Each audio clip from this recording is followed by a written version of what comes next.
Welcome friends, आप सभी का स्वागत है हमारे इस यूट्यूब चैनल प्रसिद्धि realty solution private limited Gurgaon में। तो आज के इस वीडियो में हम बात करने वाले हैं सेक्टर 114 के बारे में। सेक्टर 114 क्या है और इस सेक्टर की क्या कनेक्टिविटी है, क्यों ये सेक्टर इंपॉर्टेंट है, इसकी यूएसपी क्या है, इसको समझने वाले हैं। ज़्यादा डिटेल में बात नहीं करेंगे, ब्रीफली हम इसको बहुत कम समय के अंदर जो सबसे इंपॉर्टेंट चीज़ इसकी जो है उस पर टारगेट करेंगे, उसको समझने की कोशिश करेंगे। अगर हम बात करें सेक्टर 114 की, आप स्क्रीन पर देख पा रहे होंगे, मैंने मैप लगा रखा है, उसमें आप देख पा रहे होंगे कि जो सेक्टर 114 है वो कम्प्लीटली कमर्शियल डेडिकेटेड सेक्टर है। यानी कि जितनी भी कमर्शियल एक्टिविटीज़ होती हैं वो सारी एक्टिविटीज़ आपकी 114 में होने वाली हैं। अगर हम गुड़गांव की बात करें तो गुड़गांव के अंदर आपके 4 से 5 कमर्शियलाइज्ड जो डेडिकेटेड कमर्शियलाइज सेक्टर हैं वो हैं। जैसे आपका सेक्टर 88 हुआ, इसके अलावा सेक्टर 74A 75A हुआ, सेक्टर 29 आपका पूरी तरह से कमर्शलाइज सेक्टर है। 29 की अगर हम बात करें तो ये तो आपके गुरुग्राम का सिटी सेंटर है, यानी कि गुड़गांव की जो मेन मार्केट है, जो सबसे कमर्शलाइज जो सबसे हॉट स्पॉट है वो है आपका सेक्टर 29। इसके अलावा आपका सेक्टर 114 जिसकी हम डिस्कशन करने वाले हैं, और सेक्टर 115 भी आपका कमर्शियल सेक्टर है प्लस यूटिलिटी एरिया भी है उसके अंदर। अब अगर हम सेक्टर 114 के बारे में बात करें तो ये आपका अप्रॉक्स 250 एकड़ का सेक्टर है, कंप्लीट सेक्टर। इसका अगर एरिया की बात करें तो 250 एकड़ है। इसके अलावा सबसे इंपॉर्टेंट चीज़ जो इस सेक्टर की है वो है कि ये दिल्ली से लगा हुआ सेक्टर है। अगर हम पूरे द्वारका एक्सप्रेसवे की बात करें, जो द्वारका एक्सप्रेसवे के जितने भी सेक्टर्स हैं, चाहे हम सेक्टर 102 की बात करें, सेक्टर 103, 104, जितने भी द्वारका एक्सप्रेसवे से लगे हुए सेक्टर हैं, मोस्टली सारे के सारे सेक्टर आपके रेजिडेंशियल सेक्टर है। यानी कि सभी सेक्टर्स में आपके लोग रहने वाले हैं, ऑलरेडी कई लोग रह भी रहे हैं। तो पूरे द्वारका एक्सप्रेसवे पे कोई भी डेडिकेटेड कमर्शलाइज्ड सेक्टर नहीं है। अगर है भी तो आपके कमर्शियल बेल्ट हैं, जिनमें आप देख रहे हो कि एक मॉल बना हुआ है, थोड़ी डिस्टेंस पे दूसरा मॉल बना हुआ है, इस तरीके से हैं।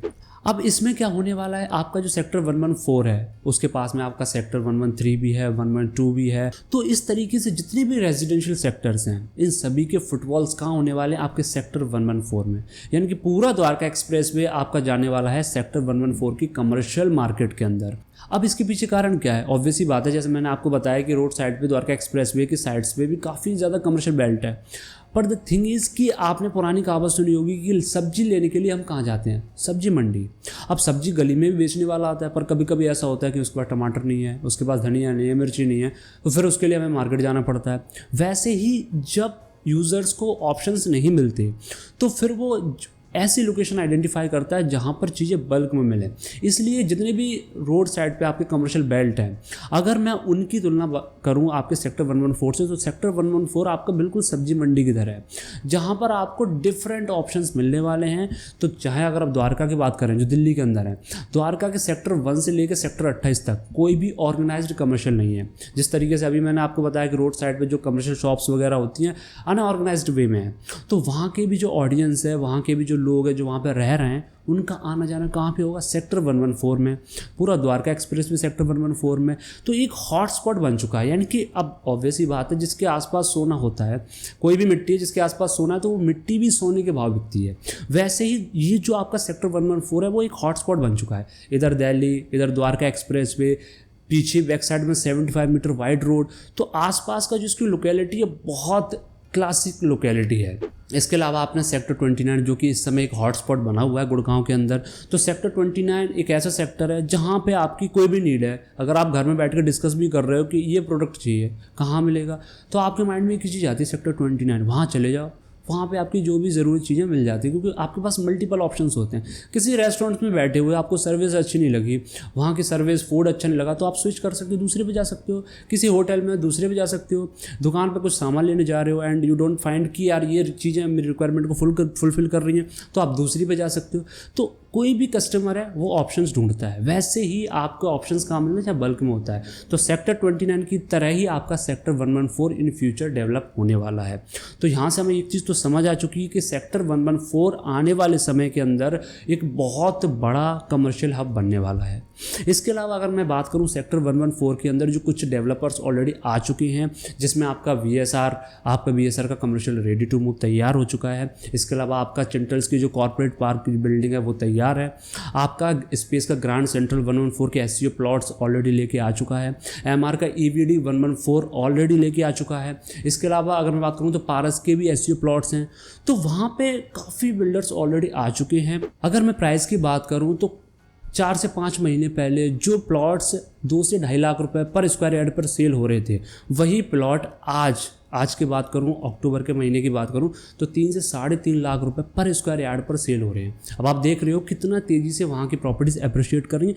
द रीज़न इसकी कंप्लीटली कमर्शलाइज सेक्टर है। आपका 115 वो भी कमर्शियल सेक्टर है, उसमें यूटिलिटी एरियाज़ भी दिए हुए हैं। यूटिलिटी एरिया ऑब्वियस ही बात है कि कहीं कमर्शियल है, रेजिडेंशियल से लोग रह रहे हैं, तो उनकी जो ज़रूरी चीज़ें होती हैं, जैसे आपके एजुकेशनल इंस्टीट्यूशंस हुए, आपका हॉस्पिटल हुआ, आपके कोर्ट कचहरी, पुलिस स्टेशंस हुए, तो ये सारी जो पब्लिक की रिक्वायरमेंट है तो वो भी वहाँ होना ज़रूरी है। तो उसके लिए आपका सेक्टर 115 कम्प्लीटली तैयार है। जैसे सेक्टर 29 है अपना, तो उसके पास में सेक्टर 44 है जो कि कम्प्लीटली पब्लिक यूटिलिटी एरियाज़ पे डिपेंड करता है। वहाँ पे सारी पब्लिक यूटिलिटी एरिया सर्विसेज आपको मिलती है। वैसे ही सेक्टर 115 में भी आपको ये चीज़ मिलने वाली है। तो ये सारी चीज़ें जो फैक्टर्स हैं जिनकी वजह से जो सेक्टर 114 है वो एक प्राइम लोकेशन बन चुका है। अब ये तो मैंने आपको इस वीडियो में इसकी जो बेसिक जो ब्रीफ था वो बता दिया। अब इसको और डिटेल में समझना चाहते हो, अगर आप एक प्रोफेशनल हो, चार्टर्ड अकाउंटेंट, डॉक्टर या फिर लॉयर हो, तो आपके लिए ये लोकेशन बहुत सही है। द रीज़न इज़ कि वहाँ पे फुटफॉल्स हाई होने वाले हैं। आप ऑफिस स्पेस लेते हो, अपनी खुद की फर्म स्टार्ट करना चाहते हो, तो आपकी क्लाइंटेज की कोई कमी नहीं रहने वाली वहाँ पे। तो आप उसको और डिटेल में समझना चाहते हो, सेक्टर के बारे में और जानना चाहते हो, वहाँ की जो प्रॉपर्टीज़ उनमें इन्वेस्टमेंट करना चाहते हो, आप उन प्रॉपर्टीज़ का ट्रैक रिकॉर्ड जानना चाहते हो कि कैसा प्रॉपर्टीज़ ने अप्रिशिएट किया। वैसे तो मैंने आपका ऑन एन एवरेज बता ही दिया है। प्लस इसके अलावा भी अगर आप इन्वेस्टमेंट के लिए कोई प्रॉपर्टी देख रहे हो, इन्वेस्टमेंट के रिगार्डिंग कंसल्टेंसी चाहते हो, तो आप हमारी टीम से कांटेक्ट कर सकते हो। आपको स्क्रीन पर नंबर दिख रहा होगा, कॉल करिए, टीम से बात करिए। और आप नेक्स्ट किस टॉपिक पर वीडियो चाहते हैं, आपकी जो रिक्वायरमेंट है, प्लीज़ कॉमेंट अस, जिससे हम उस टॉपिक पर वीडियो बना सकें। क्योंकि हमने ऑलरेडी जो आप लोग जो कस्टमर जो हमारे व्यूअर्स हैं उनकी डिमांड पर हमने जो भी उनकी डिमांड थी उस पर वीडियो ऑलरेडी हमने बनाया। जैसे नोएडा वर्सेस गुड़गांव हुआ, आपका गुड़गांव वर्सेस मुंबई हुआ, कंप्लीट द्वारका एक्सप्रेसवे को कवर किया है। तो ऑलरेडी हमने काफ़ी वीडियोस बना रखे हैं, प्लीज़ उनको देखिए और अपनी डिमांड जो आपकी रिक्वायरमेंट है वो कमेंट सेक्शन में हमारे साथ ज़रूर शेयर करिए। बाकी मिलते हैं अगली वीडियो में, तब तक के लिए आप सभी का बहुत बहुत धन्यवाद।